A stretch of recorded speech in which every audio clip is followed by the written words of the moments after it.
Sorry. Thanks, Luke. Thanks, everyone. It's good for us to do this round again so that we kind of familiarize ourselves with each other's work. So I've chosen to talk about an area of my work that maybe some people don't know as much about, which is work with officiating and pathways. This is a presentation that I did to World Rugby at the end of the last World Cup. So it's really focused on frameworks about development for officiating.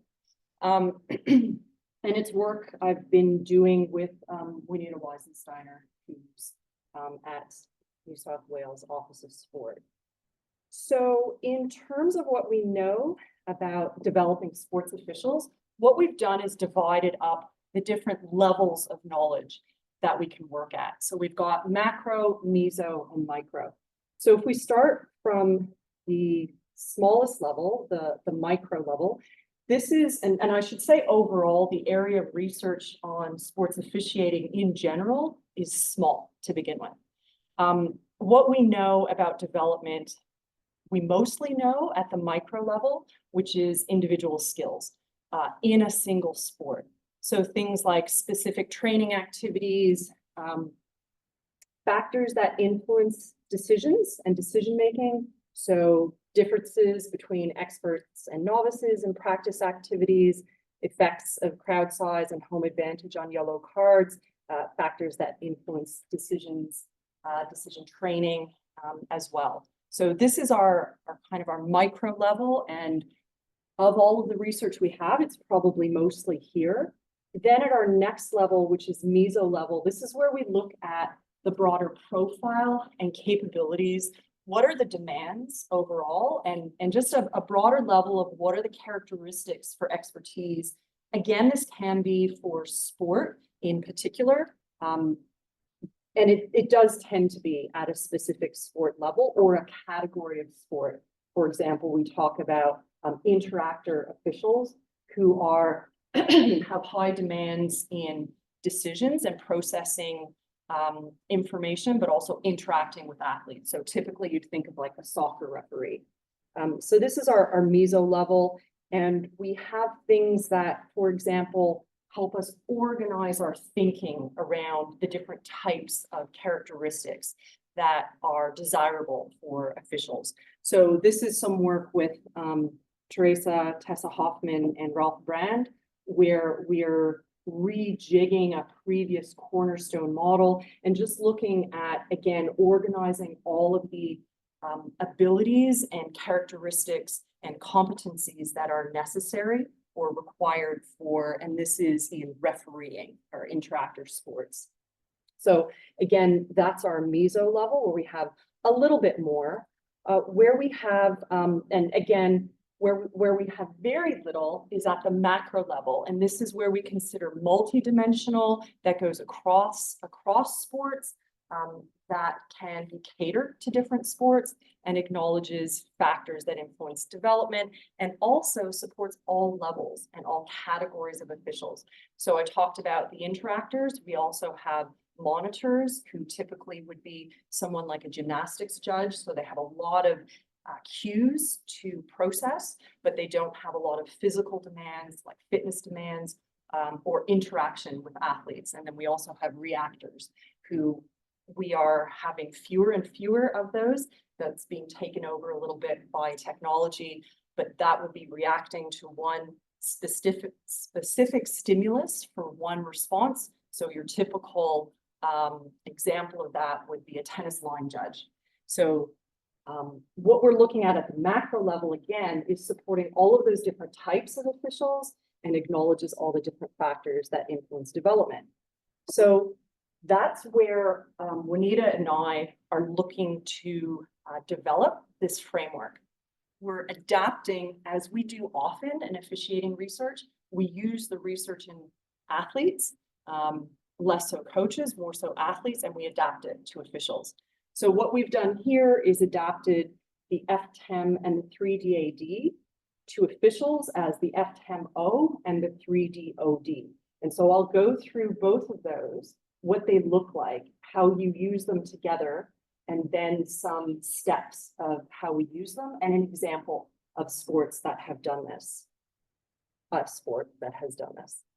So the FTEM-O, FTEM stands for Foundation Talent Elite Mastery, and then the O is officiating. And there are some really key characteristics of the FTEM that are really appealing for development. So it has 4 stages and 10 phases to map specific competitions. So you have the foundation level where you focus on fundamental movement skills. In officiating, it's when they get that first introduction and then their first regular engagement of not just a one-off, but they're regularly fixtured. So that's the foundation level. The talent level, this is where there's initial demonstration of potential, there's confirmation, and then recognition as an emerging official at this stage. It's community and officiating as, community and pathways as well. And what's really critical in the talent area, we often talk about the T in athletes in particular, the T3 to 4 transition, where you've got developing, but then going to breakthrough and reward and preparation for coming into the next stage, which is elite. And this is where there's opportunity and success. And then the final one is mastery, where it's sustained elite success.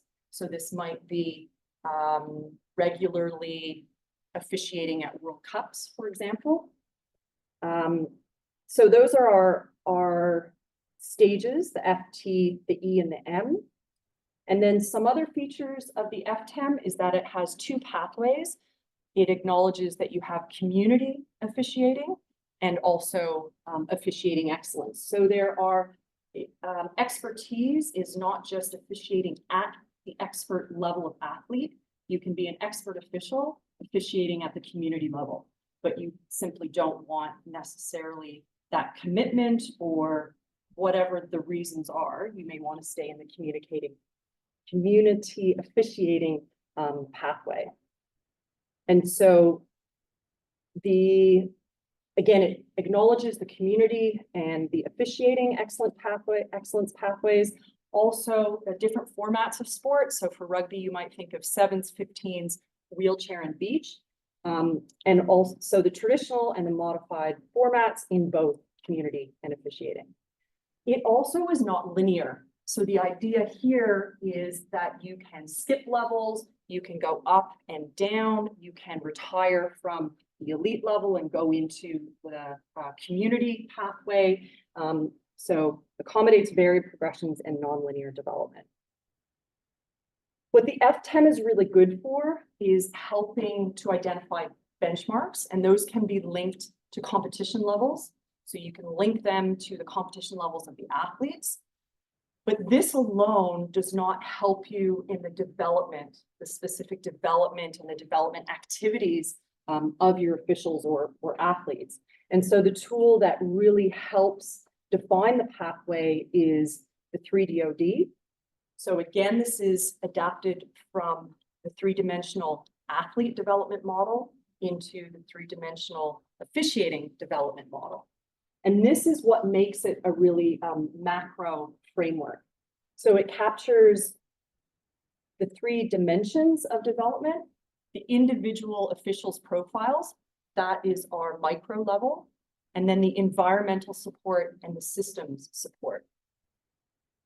And so what it looks like is the multidimensional officials profile can be, this is where the flexibility of the tools comes in, can be adapted to the specific sport. So we've identified things like the developmental background that really has an influence. If someone was an elite athlete in a sport, they may jump progression stages once they get into the, let's say, excellence pathway for officiating.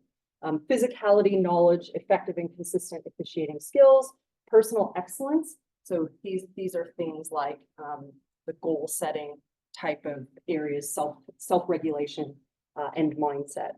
And so we can fill that out with some of the sub categories of attributes within here. And most sports have done this for their officiating. They again, this is where most of the work is done, is at this micro level, so the multidimensional profile. So the example for rugby, they've identified psychological, technical, and physiological characteristics or areas that make up the referee. Again, to have the 3 dimensions, you start with your individual profile, and then you have to have the right fit of environmental support to support your officiating development. And so here we would be looking at things like family and significant others, our sports science and sports medicine is the environmental support, peers, mentors, training and competition environments, coaching support and planning, sporting organizations. They make a big difference in that development and driving things. And then there's the system support as well. That's the outside circle, where you've got policy, strategy, and programs, funding and resources, for example, is a really big factor for development, particularly for officiating. And so then when you combine the FTEM-O and the 3DOD, what you get is an operational map that you can map your benchmarks and your supports. So it is a map that can be used for the officials, the coaches, evaluators, and the administrators. And so then what we did is looked at the steps to using the FTEM-O and 3DOD, as I said. And this is the example. The AFL and the WAFL have gone through this. So the AFL created their level, and Western Australia adapted that as well. So as Juanita and I have identified, to get this done well for a sporting organization, you have to really have a champion at the sport to start off with. And so that's the organizational, that's how you define organizational readiness, is just buy-in to this process and familiarization with the FTEM-O and 3DOD and what the benefits are. And then you do a pathway review, really looking to get the voices of the officials themselves. And then workshopping at the top to get the profile of the E2 or mastery level official, and then working through how that transposes down to the other levels of officials. So creating a profile, again, you're going back to the middle, creating that profile for the official at each level, and then looking at how you can support that, which will come into our further steps. So what this looks like is, for example, the AFL pathway, they have identified, now just for your orientation, they've flipped it. So the F1 is up the top. So the community umpiring, state leagues and talent programs, AFL high performance, and then associated different descriptors with that. And then at that elite level, the AFL identified, so they've gone through this whole process using the FTEM-O and the 3DOD, the 11 attributes that underpin sustained success for an umpire, then have used that and mapped back and done a capability matrix. So with each of those attributes, they've identified what it looks like for a basic, intermediate, advanced, and expert official. So for example, for a self-driven learner, intermediate generally requires feedback and intervention of a coach. And so that links in again to what your organizational support needs to be.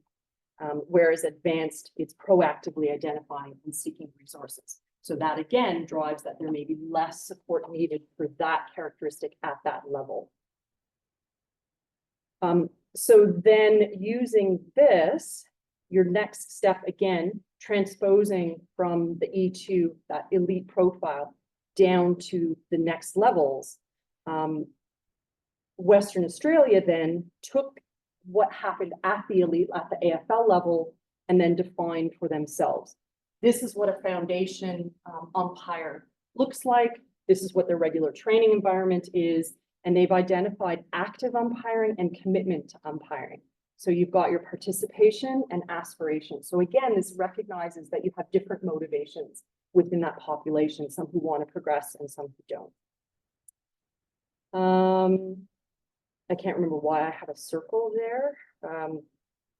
Yeah, using the same profile to support success in the future, right? So they're syncing in together. So they're really looking at the same characteristics at the state level as at the elite level, so that you really get that sync across the pathway. And so then it's building around the official, having considered your pathway review and building in considering the system and the environment.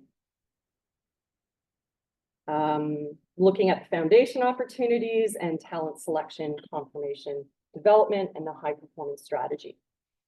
So when you've identified these, some examples of the things that you can do is from Western Australia, they looked at the alternative pathways, again, recognizing some of their specific constraints. So regional officials, whether there have to be some adjustments for them. They looked at the opportunity of talent umpires from other states.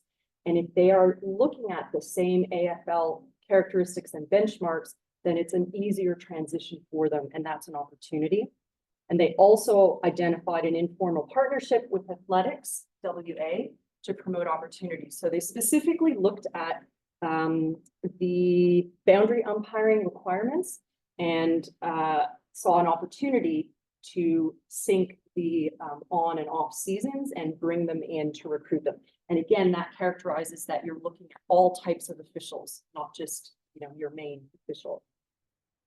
And then, of course, feedback and buy-in is your step 6, refining the strategy and revisiting again, and then implementation of the strategy.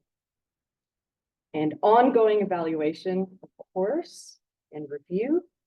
And so to summarize, we have little research that's looked at the macro level. And so this is the gap that we're really trying to fit and create tools that can go across multiple sports, and that really, I should say, adapt tools that are really flexible for that. And using these two tools together, you can get a holistic and sustainable, really clearly operationalized approach with clear delineation of competition levels. And the officials know where they are, they know how they're being evaluated and what they're trying to go towards. There's flexibility, there's a common language and structure within and across sport. And if you're doing it across multiple sports, not just within one sport, that's a real strength as well. And it's also, for our interests, a framework for research practice and the link between the two. And so the next steps for this are really looking at the end stage and kind of the overlap stage of dual careers and post-career. And that really came up in this workshop last year, particularly at the elite level, where they are retiring from being an interactor official at, you know, early 40s maybe. And so those are a lot of issues for them for post-career and dual career. And that's it. I hope I've given enough time for you. Great, thanks.